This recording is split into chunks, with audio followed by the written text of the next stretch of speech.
tere, mina olen Kamille. Me oleme jõudnud oma Jeesuse tähendamissõnadega Luuka 13. peatükki ja tänane tähendamissõna on aiast ja seal kasvavast viljapuust. Ma loen selle loo kohe ette, alustan taaskord natukene varem, et kõik selge oleks. Sel ajal rääkisid mõned Jeesusele galilealastest, kelle Pilatus oli tapnud, kui need loomi ohverdasid. Jeesus ütles neile, kas te arvate, et need galilealased, kellega see juhtus, olid suuremad patused kui kõik teised galilealased? Üldsegi mitte, ütlen ma teile. Ent kui te oma patte ei kahetse, siis hukkute te kõik niisamuti. Või kas te arvate, et neil 18, kelle peale kukkus Siloahi torn ja nad tappis, lasus suurem süü kui kõigil teistel Jeruusalemma elanikel? Üldsegi mitte, ütlen ma teile. Ent kui te ei kahetse, siis hukkute kõik nagu nemadki. Seejärel rääkis ta selle mõistujutu. Ühe mehe Viinamäele oli istutatud viigipuu. Mees läks sellelt vilja otsima, aga ei leidnud midagi. Siis ütles ta Viinamäe aednikule, ma olen juba 3 aastat käinud sellelt viigipuult vilja otsimas, aga pole midagi leidnud. Raiu see maha. Miks ei peaks kasutuna maad raiskama? Aednik vastas talle, isand, jäta ta veel 9 aastaks, kuni ma kaevan ta ümbert ja panen talle sõnnikud.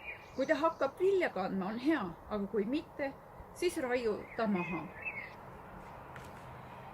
See on siis see lugu ühest aiast, aia omanikust ja seal kasvavast viljapuust.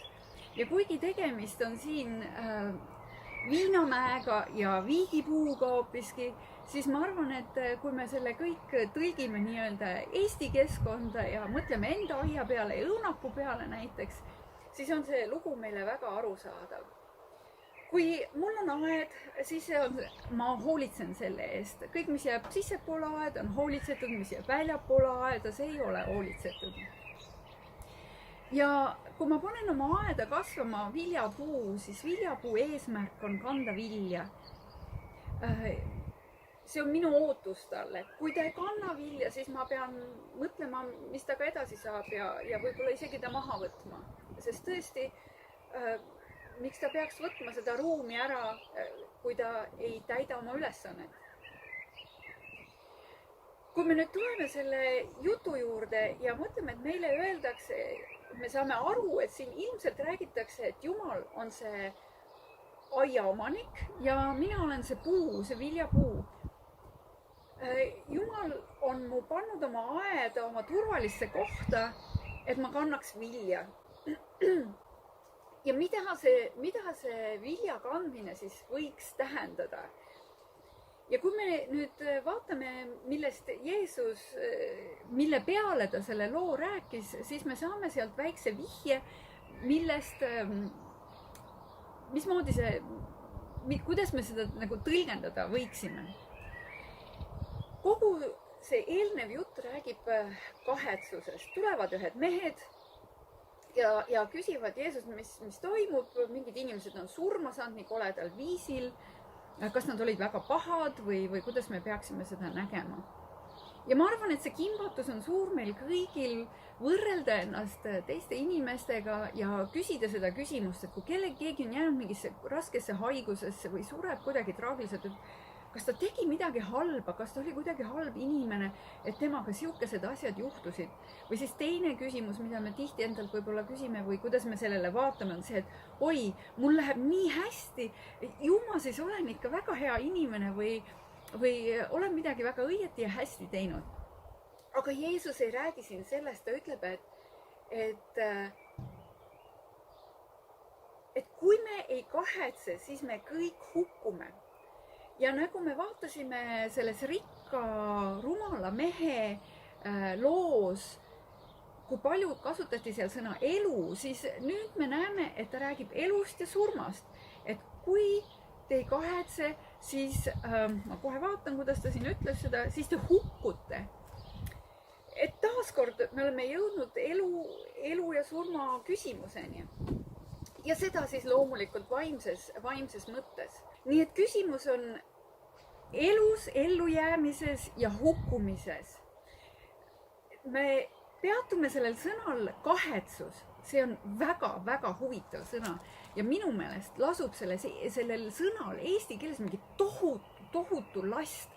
sellel sõnal on minu peas vähemalt mingisugune kurbuse, raskuse kujund, pisarad, selles on mingisugust karistust, selles on see mekk, et ma tegin midagi valesti, ma sain karistada ja see karistuse valu on nii suur, et ma ei taha seda rohkem teha. See on see, kuidas me tihtipeale seda sõna kahetsus kuuleme. Kui nüüd aga vaadata siia piiblisse, siis see absoluutselt ei kandnud seda tähendust, mida ta praegust kannab meie jaoks. Need, kes seda lugu kuulasid, olid väga tuttavad Vana Testamendiga. Vanas Testamendis tegelikult lausa läbi Vana Testamendi jookseb kogu aeg see teema kahetsusest ja see sõna seal ei tähenda mitte midagi muud kui tagasipöördumist. See on see sõna, et ma läksin ühes suunas, sain aru, et ma olen vales suunas ja ma pöörasin ennast ringi ja hakkasin teises suunas minema. See on väga igapäevane sõna, selles ei ole mitte mingisugust religioosset maiku küljes. Nüüd, kuhu siis tuli tagasi pöörduda? Oma Jumala juurde tuli tagasi pöörduda.